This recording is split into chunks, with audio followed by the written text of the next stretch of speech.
FBU National Championship is brought to you by Zenith, makers of the X2 football helmet. Hey everyone, this is The Road to San Antonio, and I'm your host Neil Sika from our Jersey studios.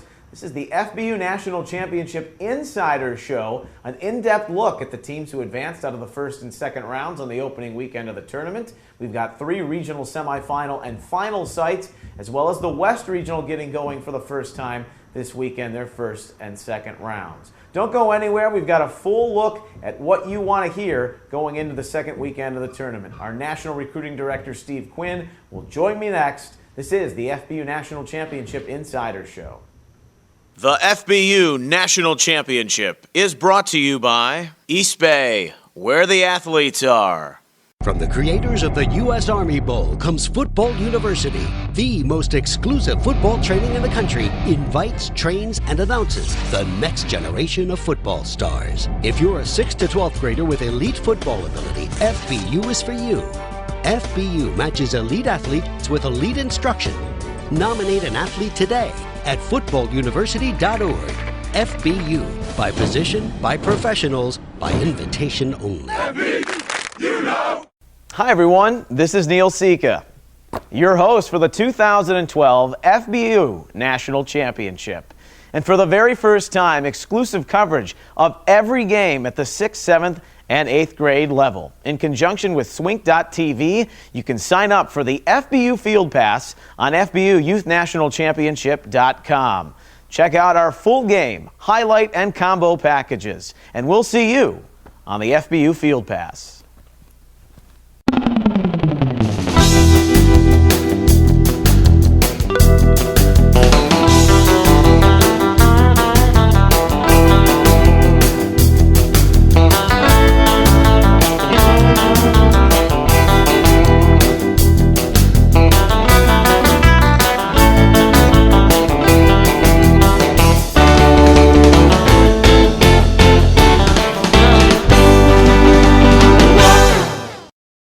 And we're here in our New Jersey studios for the FBU Insider Show on the road to San Antonio. The 2012 FBU National Championship is underway. Hey everyone, I'm Neil Sika, and guess what? We have an insider. It is the National Recruiting Director for Football University, and that's Steve Quinn, and we get to say our famous tagline, Steve. I love working with you. Love working with you, Neil. It's about time. After 2 weeks, they finally brought me up here to be with the man, Neil Sika. You know, my goodness, you only come into buildings if the climate's above 65 degrees since you live down in Florida. But we've had a mild temperature here in New Jersey. Pretty good weather all across our 11 regional sites. We're going to take you around the country here. Most of you know the bracket matchups in 7th and 8th grade by now as we get ready for weekend 2 of the FBU National Championship. There's the first and second rounds out west. Meanwhile, we have 3 regional sites for semifinals and finals in Ohio, Kansas City, and in Atlanta. And we're going to start really with the 8th grade, Steve. A headline matchup in the first winners bracket championship, and that was Central Florida, South Florida. You were there in Orlando, Oviedo High School. Everyone's talking about how that game alone could have been the Super Bowl or the championship. No disrespect to the other teams, but you had a lot of speed on that field. You had the defending champs, good coaching staffs, and ultimately a missed field goal in the end that decides it, but some athletes all over the place. Unbelievable. Ali Frazier, the thriller in Manila, it was all wrapped up into one, and both sides of the ball, a lot of speed, a lot of strength. I've got to give it to both coaches. They did a heck of a job in scheming right down to the end, Neil, and it was a great game to watch. I really thought I watched one of the best youth football games that I've ever seen in my 15 years being around youth football. In particular, what impressed you, I think, X's and O's wise the most? Start with Central Florida. Central Florida had a quarterback, number 2 by the name of Bruce Judson. Never seen a kid that can roll out the way he did, throw against his body, 60 yards in the air. He had 2 awesome receivers in number 5, Amari Hogan, and number 15, Kevin Linsonfort. Guy could just throw on the run well. Called Eric Richards right away, said, you got to take a look at this kid for the East Bay Youth All-American game. Top-notch quarterback, but he was coached very well as well by Coach Tolbert and his entire staff. So, excellent 2 weeks of preparation for Central Florida. They just came up a little bit short. Yeah, to think they had that game, they were leading this game 12-0, and then a kick return for a touchdown on the other end kind of maybe sparks South Florida. And here's a team last year that they didn't even beat South Florida in the first round, Steve.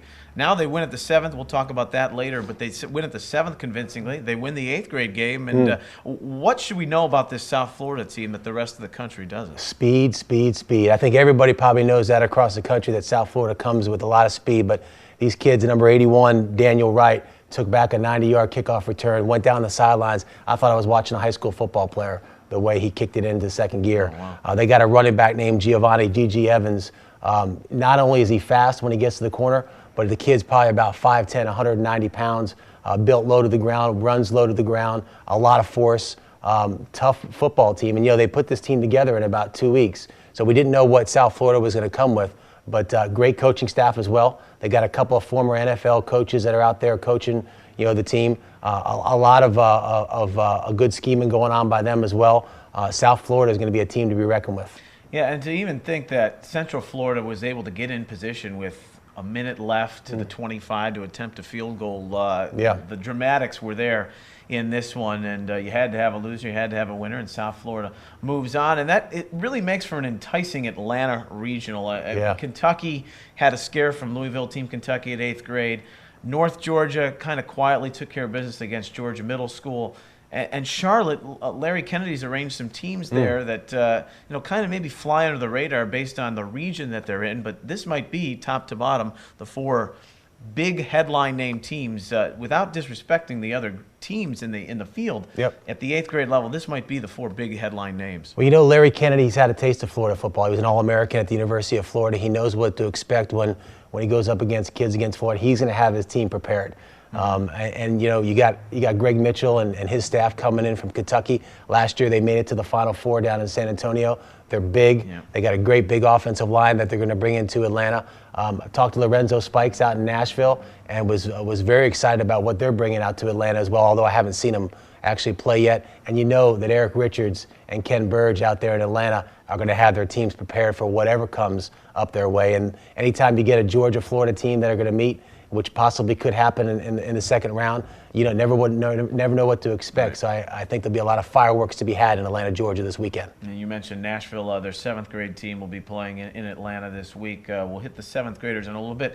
8th grade, we moved to Mansfield, Ohio. This is about an hour north of Columbus, an hour south of Cleveland. Massachusetts, they've been here before. Maryland last year. Very impressive in their opening regions. And when you play cold weather football, you better be able to run. And Massachusetts, Sibilia and Silva, those are the 2 names, the 2 S's. Power football, can tackle. You better have good ground games if you're going to make it out of this group. Chicago's new to the fold. Connecticut South, maybe hoping to be a little bit of a spoiler, but this is kind of the black and blue of what the FBU National Championship is up in this Mansfield, Ohio. Yeah, no doubt. Mike Anderson down there in Maryland's told us all year long that his team is going to be one of the teams to be reckoned with. And I wasn't up there last week, but I've heard he's got a heck of a team that he's bringing up there. He's got this grassroots program that he has, and he's getting a chance to see kids all year round. He gets to handpick kids to be on that football team. They barely came up a little bit short last year against Massachusetts, and he's guaranteed he's going to come up there and give another showing this year. And PJ and his group up there in Massachusetts, every single year, last couple of years, they've come, and you never think much, when you talk about football, you don't think of Massachusetts right away when you talk about football across the country. But, geez, every year he comes together, and he got a well-oiled machine up there in Massachusetts. And you got Connecticut and who else is coming in? Chicago, which is an area of 10 million people. Joe Maalave, the team director, has 7th and 8th grade teams now coming into this somewhat of a bye because they didn't have a regional to start with, but you don't know what to expect from. Don't know what to expect from Joe. I'm sure they're going to come prepared, and I know Joe Buffard's been talking very highly of that Connecticut team, so should be an interesting bracket. Ready to put the parkas on up there and get down and dirty like Green Bay Packer football back in the 60s, 0-degree weather. Kansas City is our 3rd regional semifinals and finals in the 8th grade, and Southeast Louisiana. Really strong running game, big guys up front. They've got 3 guys that average 6'5", 6'6". St. Louis, a team that only has an 8th grade team, kind of impressed coming out of Wichita. But I think everyone's looking on paper at this Iowa-San Antonio game. San Antonio has the big upset over Dallas in the first round. Iowa's quarterback, Rocky Lombardi, he's thrown for close to 700 yards and 12 touchdown passes in the first 2 games of this tournament. When you have 2 spread offenses, as San Antonio also does, is it hard, Steve, your former quarterback, to install something like this at an all-star level on short notice. You see a lot of high school personnel, depending on what they have, adapt and play more of a wing T veer option because they want to keep it simplified. But this can be a complex offense. Is it harder to do in a setting like this? You know, I don't, and I love to think I was a former quarterback, but although I was a center when I played ball, center. you know, lost a lot of weight along the way. But thanks anyway, Neil. I appreciate that. You just showed skills throwing that football over the mountains. I appreciate the comments. But, you know, I think you ask Eric Richards, our National Youth Director, and he'll tell you most teams, when they come down to play in that East Bay game, they got about 4 or 5 days to prepare. So they put in that spread offense because sometimes it's actually a little bit easier than put it in this tough running game. But, man, I heard a lot of great things out of San Antonio. Who'd have thought that San Antonio would go into Dallas and beat a Dallas team that arguably was odds-on favorite to win, with possibly 4 or 5 East Bay Youth All-Americans on that team. And then I've heard all great things about the Iowa team. I'm excited about seeing that Iowa team. Don't know much about what's out there in that bracket, but anytime you get a new team that comes in, you don't know what to expect. They're swinging the ball around like that. It's going to be a fun bracket. St. Louis, you know, I got kind of close to the guys out there, Dave Cook and Matt Bierman, who run the team out there. Texting them all week. They were a little bit scared about going into the bracket last week. I got the text on Sunday night that they won, so I'm excited for them. They're excited about what's coming up this weekend out there too. So I expect it to be a well competed bracket out there come this weekend. That's former center who looks like a quarterback, our National Recruiting Director, Steve Quinn, as we told you a little bit about the 8th grade, what to expect this weekend in the regionals, and what we saw over the first and second weekends, the first and second rounds this past weekend. We'll come back. We'll talk a little bit about the 7th graders. They're also playing for a national championship this year. This is our FBU National Championship Insider Show. Don't go anywhere. We'll be back right after this. The FBU National Championship is brought to you by Football University, elite football training for the nation's top athlete. My advice to an athlete, or really anybody, just become obsessed, become dedicated. All I did every single day was treat the scout team as my Super Bowl. And so I just tried to go out there and do every single thing that I could to catch the coach's eye and show them that I was a player that they wanted to have on their team and a player that they wanted to give a scholarship to. Someone's always going to be more athletic than you. Someone's always going to be maybe more talented, but if you work hard, you know anything's possible.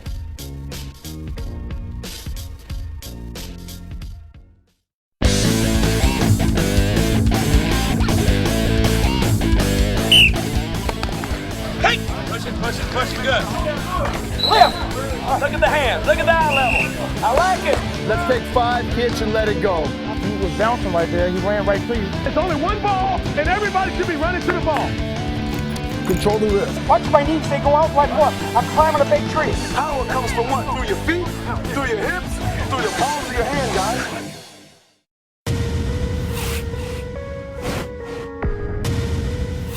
I've been playing chess since I was 9 years old. Chess helps me stay focused.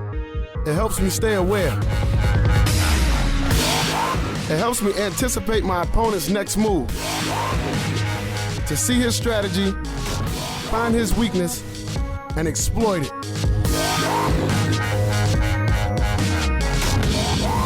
Chess prepares my mind for battle. Because victory requires my strength, my speed, and my intelligence. My name is Ray Rice, and I'm an enlightened warrior.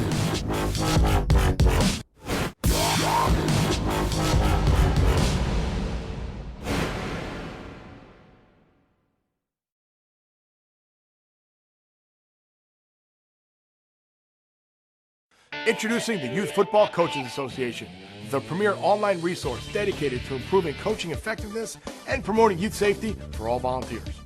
Register free at yfbca.org and begin receiving free youth coaching information, monthly newsletters, certification, and background checks.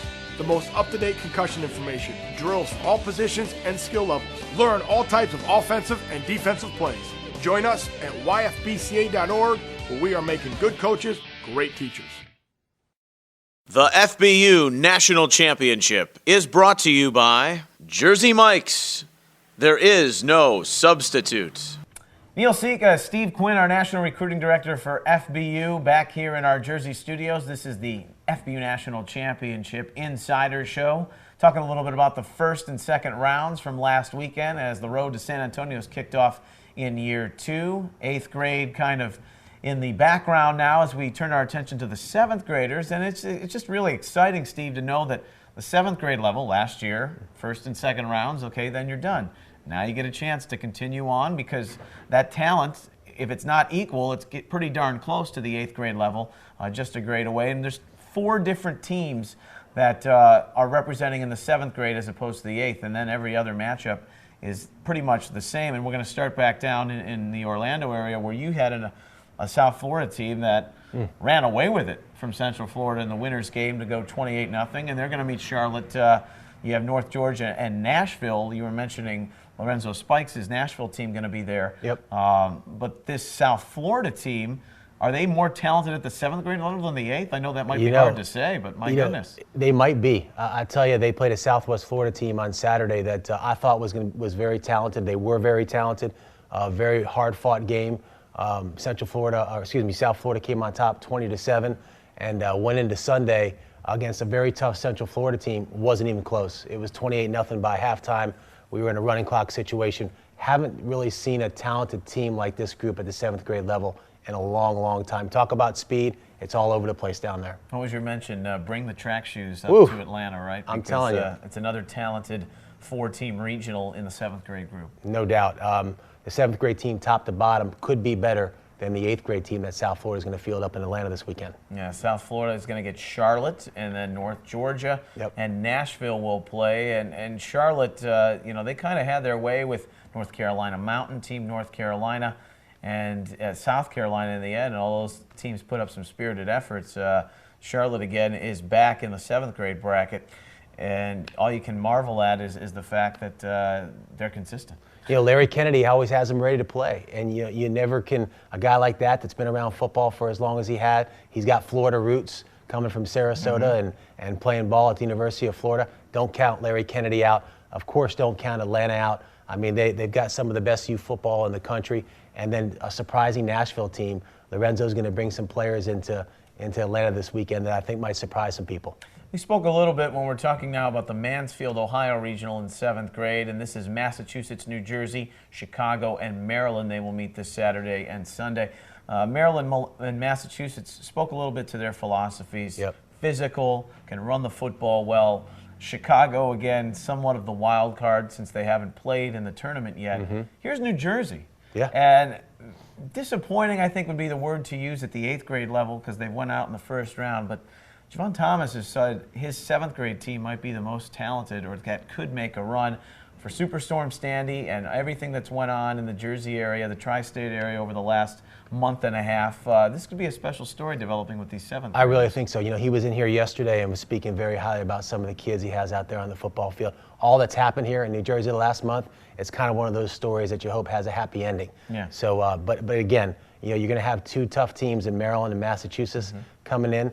I wouldn't count against PJ and those kids up in Boston, and definitely don't count out Mike Anderson out there in Maryland. He's going to come with it. Okay, and also in Kansas City, we have our 3rd regional semifinal and final of the weekend in the 7th grade bracket.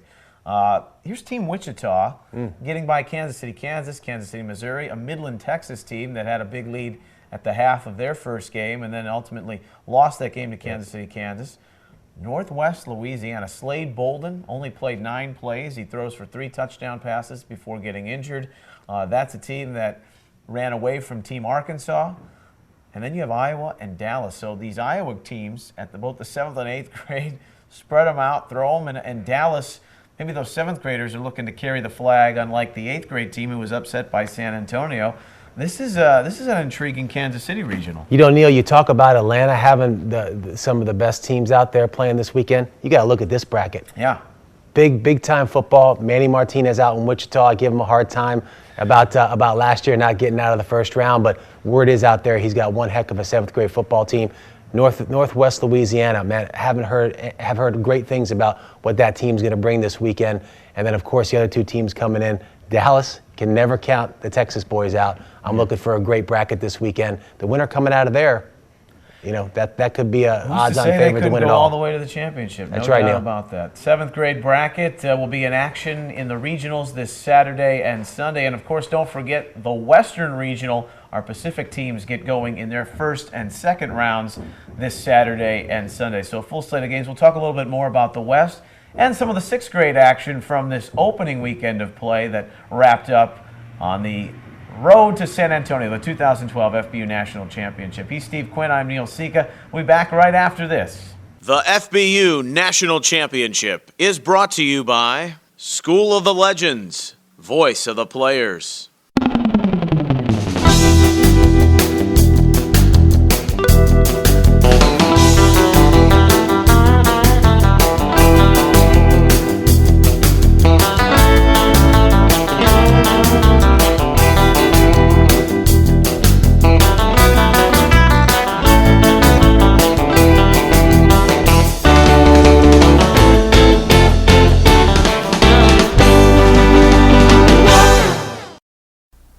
Hey everyone, this is your FBU National Championship host Neil Sika, and I got to tell you what, I am looking fly in my official East Bay FBU team licensed apparel, which you can get for a limited time only on FBUYouthNationalChampionship.com.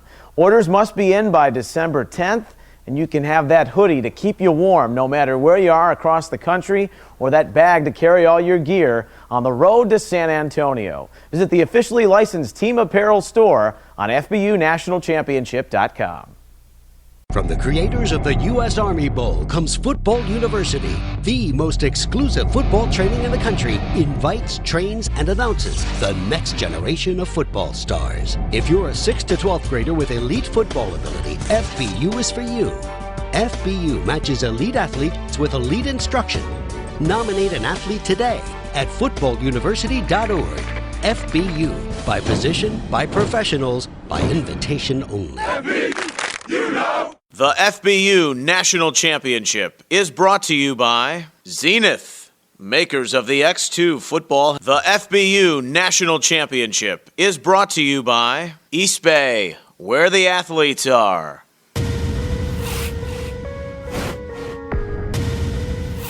I've been playing chess since I was 9 years old. Chess helps me stay focused. It helps me stay aware. It helps me anticipate my opponent's next move. To see his strategy, find his weakness, and exploit it.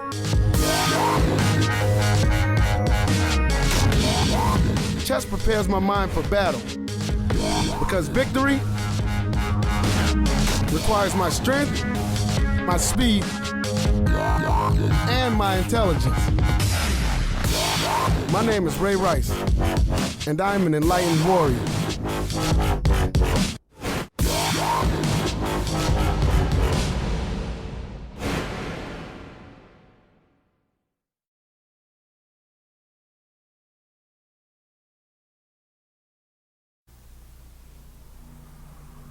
Hey everyone, it's your FBU National Championship host Neil Sika.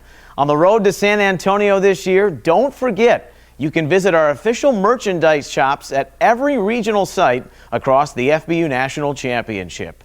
We've got hats, hoodies, game tickets, and backpacks. Take full advantage and gear up today for your FBU National Championship on the road to San Antonio. We'll see you there.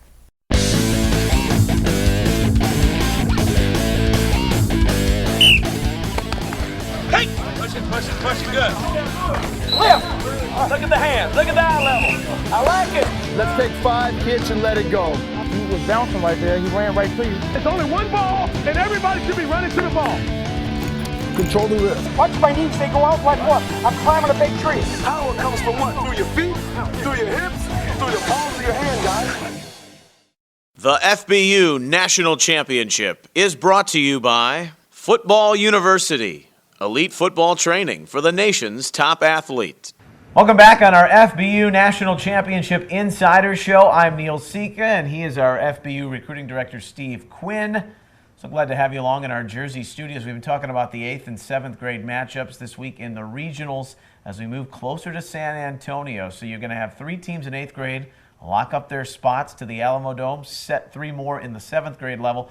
A Pacific region gets underway. The Western Regionals in Las Vegas, the Los Angeles area, East Bay, California, out by Oakland and Portland, Steve. And there's a lot of depth in Los Angeles. A quarterback by the name of Liddell Atkins leading that Northern LA team. They're actually going to play up in East Bay. His team won a championship, the North Oxnard Warriors, the PYFL, which is one of the largest independent football leagues in the country. But I think last year, as Oregon proved, getting to San Antonio, you look further to the Pacific Northwest, you have an Eastern Washington team that some people are saying, wow, they had 250 kids at their tryout. How good will they be? There's a lot of football in other areas outside of Los Angeles that are saying, hey, don't forget about us because we think we might be able to make a run here. And don't forget about former All-Pro Chris Miller of the Atlanta Falcons and former Oregon Duck, who's going to be coaching the 7th grade Portland team, Southern Oregon team. Look for some, you talk about throwing the ball and slinging the ball around. Look for a lot of throwing and a lot of action up there in that bracket. And LA, California is known as some of the best football in the country.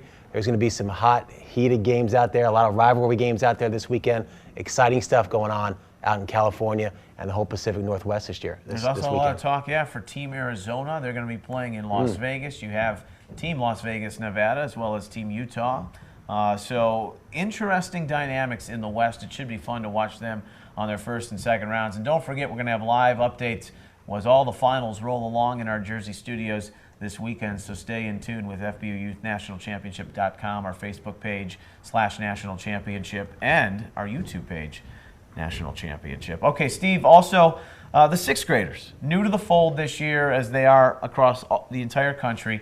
First and second rounds, like the 7th graders were. This is kind of the breeding ground, if you will, for guys who may contribute at the 7th and 8th grade level. There's no guarantee that a kid will come back and play the next year, but our 6th grade winners in the sectionals: Georgia Middle School, Charlotte, Sarasota, Iowa, Dallas, Massachusetts, Connecticut South, Kentucky, Maryland, Oklahoma City. So congratulations to all those 6th grade kids. You were down in an area in particular that might have had somewhat of a surprise at the 6th grade level, Team Sarasota. Wow, I mean, the first time they've ever been involved in our short run here at the National Championship, a Sarasota team. These kids, as I told them after the game, they're the pioneers. Like we told the 7th graders last year, they're the pioneers of this thing. Next year, they're going to have a road to a national championship. The Sarasota team that I saw this week, who beat South Florida in overtime, had a running back by the name of Carlton Ollie Boyce. And I'll tell you, I called Eric Richards afterwards. I said, we got to put him on the East Bay watch list. Heck of a running back, low to the ground, powerful running back. Looking forward to what Team Sarasota has to come back with next year. I'm really looking forward to what this bracket's going to be like next year once we get the 6th graders involved. Pioneers, the 6th grade national Pioneers, teams. They're going to hold you to that. I know they are. But Oklahoma City was also impressive. Georgia Middle School, their first run in the tournament, their 6th graders did very well. And you have a list of teams you see at the 7th and 8th grade level that won their 6th grade sectional: Charlotte, Iowa, Dallas, at least in the 7th grade, Massachusetts among them. So you can see that pipeline. No doubt. And the depth runs true for those 3 grades, 6th, 7th, and 8th on so many levels. I think the key to this is going to be what teams can bring back their core kids for next year, go out and get another half a dozen kids that can add to it. Those guys that do it right in the offseason are the ones that will be favored for the 6th grade national championship next year. Okay. Well, our core analysis is all finished. We're ready for more games. 109 this past weekend in the first and second rounds in 11 regions.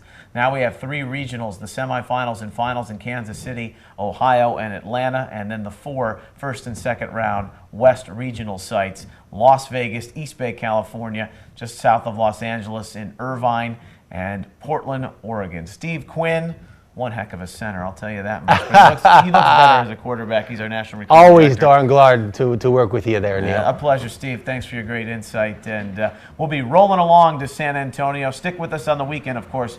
Live final scoring updates all throughout the weekend on the road to San Antonio. He's Steve Quinn. I'm Neil Sika. We'll talk to you next time. The FBU National Championship is brought to you by Jersey Mike's. There is no substitute. School of the Legends, voice of the players.